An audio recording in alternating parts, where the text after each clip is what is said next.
Bonjour, c'est moi, oui, oui. Ouvre ton magazine à la page 4 et tourne la page quand tu entendras ce petit bruit-là. Eh oui, c'est mon grelot. Oui, oui, invite ses amis. Oui, oui, décida d'inviter ses amis à goûter. Je vais écrire 6 lettres d'invitation et les donnerai au facteur pour qu'il les dépose chez mes amis. Se dit-il. Le lendemain matin, Oui, oui guettait le facteur. Quand il s'approcha de la barrière du jardin, Oui, oui put voir qu'il tenait plusieurs lettres. « 6 lettres pour toi ce matin, Oui, oui !» dit le facteur. Oui, oui ouvrit les enveloppes. Chouette, ils acceptent tous de venir goûter chez moi. Se dit-il. Je vais mettre les réponses sur la cheminée derrière la pendule et commencer à tout préparer. Je vais être très très occupée. Commençons par nettoyer ma maison de haut en bas. Il essuya, gratta, frotta jusqu'à ce que son visage se reflète partout. Sa maison était propre comme un sou neuf. Maintenant, je dois préparer un gâteau. Se dit-il. Oui, oui fit donc un gros gâteau et d'autres plus petits. Il prépara des sandwichs avec de fines tranches de pain beurré. Puis il disposa tout cela sur la table. C'est magnifique, Se dit-il tout heureux. Il s'assit dans son fauteuil pour voir si rien ne manquait. Il était bien content que tout soit prêt pour ses invités. Mais tout à coup, les sourcils froncés, Oui, oui bondit en jetant un coup d'œil à travers la pièce. Malheur, Se dit Oui, oui. je n'ai qu'un siège. Où vais-je mettre mes amis? Je ne vais pas leur demander de s'asseoir par terre. Qu'est-ce que je vais faire? À ce moment-là, Oui, oui entendit « Laitier! Laitier !» Et monsieur le laitier passa la tête à travers la porte entr'ouverte. « Combien de bouteilles de lait aujourd'hui, Oui, oui ?» demanda-t-il. 3, s'il te plaît, monsieur le laitier. Répondit Oui, oui tristement. Le laitier déposa les bouteilles et remarqua que Oui, oui pleurait. Ploc, ploc. 2 grosses larmes tombèrent sur le sol. « Pourquoi pleures-tu, Oui, oui ?» demanda le laitier. Je n'ai pas assez de chaises pour mes amis qui viennent goûter. Répondit Oui, oui. Le laitier retira son chapeau et se gratta la tête en réfléchissant très fort. « Tu n'as qu'à demander à chacun d'apporter sa chaise, » conseilla-t-il. Voilà une excellente idée. S'écria Oui, oui. Il sortit sa petite voiture et alla jusqu'à la maison de Potiron. « Bonjour, Oui, oui, » dit Potiron en lui ouvrant la porte. « J'allais partir pour ton goûter, » Il faut que tu apportes ta chaise chez moi, Potiron. lui dit Oui, oui.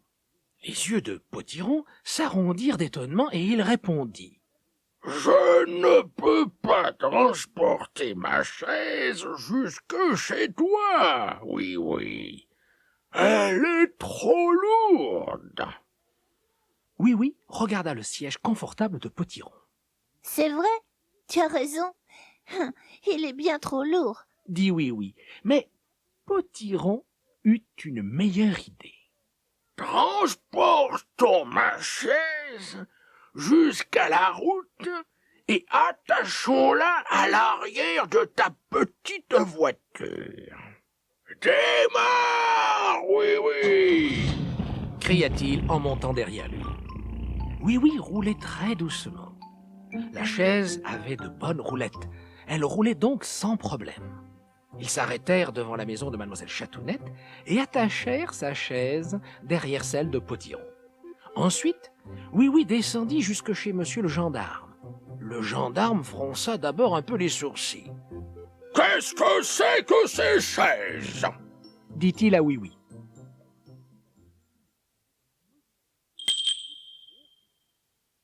Je suis navré, mais vous ne pouvez pas vous rendre à mon goûter sans chaise. Dit Oui, oui au gendarme. Le gendarme alla donc chercher sa chaise sans rien dire. Ils attachèrent la chaise du gendarme derrière les autres et allèrent prendre une chaise peinte chez Mélissa. Pour finir, Ils s'arrêtèrent devant la maison de Mirou et ajoutèrent son joli petit tabouret rose. Oui, oui, traversa toute la ville dans sa petite voiture avec les chaises qui tressautaient et se balançaient derrière lui. Et enfin, il s'arrêta devant sa maison. « Saperlipopette, oui, oui !» s'écria Madame Bouboule quand elle vit toutes les chaises. « Qu'est-ce que tu fais ?» Oui, oui, lui expliqua. Ensuite, avec Potiron, ils rentrèrent toutes les chaises dans sa maison. Elle remplissait presque toute la pièce. Et lorsque Madame Bouboule entra en titubant avec son meilleur fauteuil, il fallut les pousser pour lui faire place.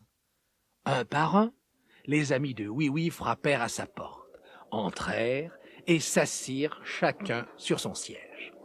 Quand ils furent tous là, le goûter commença. « Coupons le gros gâteau !» dit Oui-Oui. Il est délicieux! C'est délicieux, Répondirent en chœur les amis. Comme je suis content! S'écria Oui-Oui, et son grelot se mit à tinter. Alors, Oui-Oui chanta. J'ai une petite sonnette sur ma tête, une petite sonnette pour la fête. Je suis un pantin très malin, un gentil pantin de bois, regardez-moi. Quand ma tête de oui-oui dit oui-oui, le grelot de mon bonnet s'amuse à sonner. Avec mes amis du pays des jouets, nous avons goûté, nous nous sommes bien amusés. C'était une invitation réussie, n'est-ce pas les amis?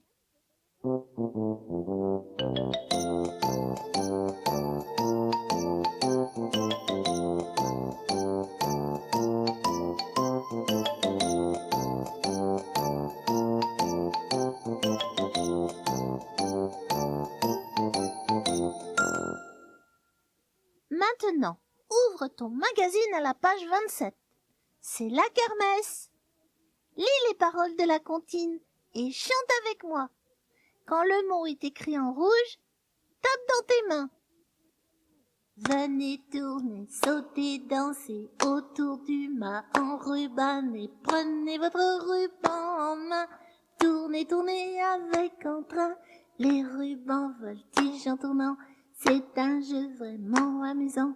Venez tourner, sauter, danser. Venez tourner, sauter, danser. Et maintenant, retourne ta cassette. Pour chanter avec moi, ouvre ton magazine à la première page. Tu y trouveras les paroles de la chanson. La chanson de Oui-Oui.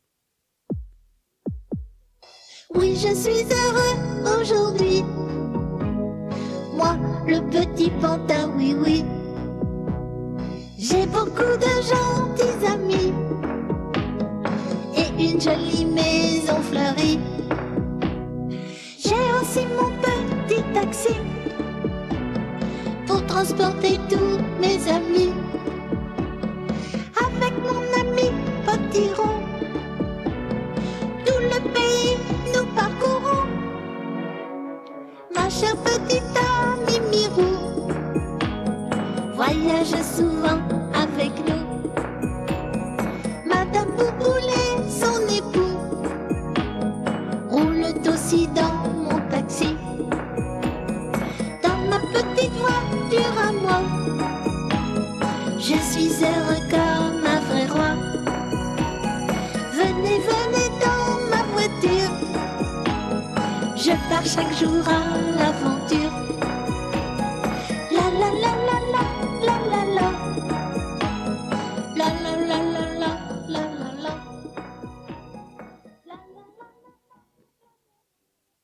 Pour suivre ma dernière aventure, ouvre ton magazine à la page 20. Oui-Oui, le sauveteur. Il arrive un jour une drôle d'aventure à Monsieur Culbuto. Comme il n'avait pas de jambes, il ne pouvait avancer qu'en tournant sur lui-même. Et il savait tourner très vite.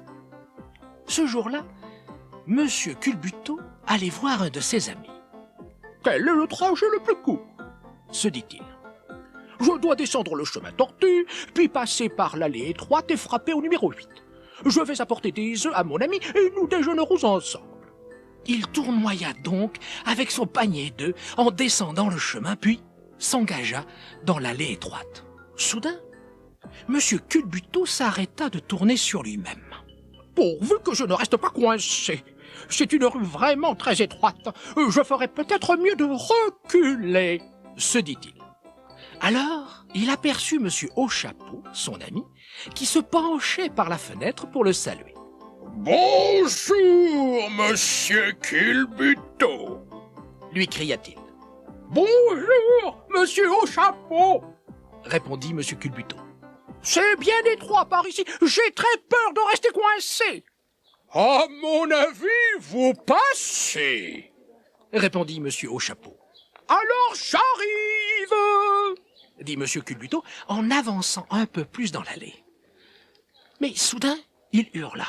« Nom d'une toupie, je crois que je suis bloqué. Plus je tourne sur moi-même pour me dégager, plus je me coince. Descendez me sortir de là, s'il vous plaît, Monsieur Haut-Chapeau, vite !» Il descendit secourir le pauvre Monsieur Culbuto. En chemin, il rencontra plusieurs amis qui acceptèrent de l'aider. C'étaient Mirou, Minou Chaton et Mademoiselle Chatounette. « Allons ensemble essayer de dégager Monsieur Culbuto !» dit Mirou. Le pauvre Culbuto commençait à geindre et à grogner. « Assez! Vous me coincez davantage! Arrêtez de me pousser et de me tirer !» criait-il. « Comment allons-nous faire? Monsieur Culbuto, vous êtes si coincé que plus personne n'arrive à vous faire bouger !» dit Mirou. Il faut aller chercher du secours ailleurs. Je vais demander à quelqu'un de venir avec une corde, dit Minou Chaton. Il s'élança aussitôt dans le chemin tordu et la première personne qu'il rencontra fut Oui-Oui dans sa petite voiture. Oui, arrête-toi s'il te plaît. Écoute, il est arrivé une chose épouvantable. Du calme, de quoi s'agit-il? dit Oui-Oui. C'est le pauvre Monsieur Culbuto qui est coincé dans l'allée étroite. Il ne peut plus tourner du tout. Nous devons le sortir de là. Je pense que j'ai une corde à l'arrière de ma voiture, dit Oui-Oui en allant vite le vérifier. Nous allons pouvoir le dégager. Oui-Oui prit la corde et se dirigea vers l'allée étroite avec Minou Chaton. Monsieur Culbuto, je vais passer une corde autour de vous, dit Oui-Oui. Et ensemble, nous allons tirer de toutes nos forces. 1, 2, 3. Mais Monsieur Culbuto ne bougea pas d'un pouce. Il était bel et bien bloqué. Je sais, s'écria Oui-Oui.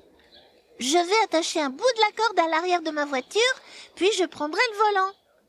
On va bien voir si ma voiture réussit à dégager Monsieur Culbuto de l'allée étroite. Quelle bonne idée! S'écrièrent-ils tous. Oui-Oui fit donc reculer sa voiture jusqu'à l'entrée de la ruelle. Il attacha un bout de sa corde à son pare-choc, puis sauta dans sa voiture et cria. « Écartez-vous tous! Attention, Monsieur Culbuto! Je vais démarrer! Vous allez sentir une forte secousse et normalement, vous allez être dégagé. » Oui-Oui mit les gaz et bondit en avant.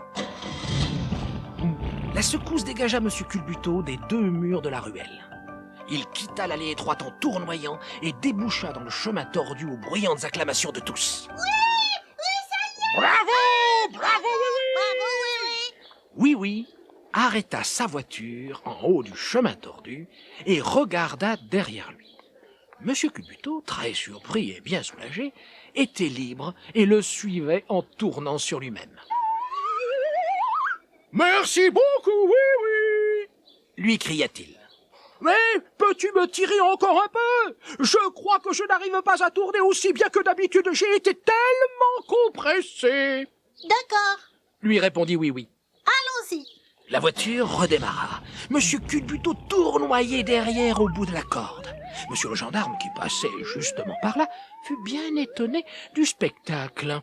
Oui, oui, le dépassa sans même le voir, et M. Culbuto ne le vit pas non plus. Il tournoyait à une telle vitesse.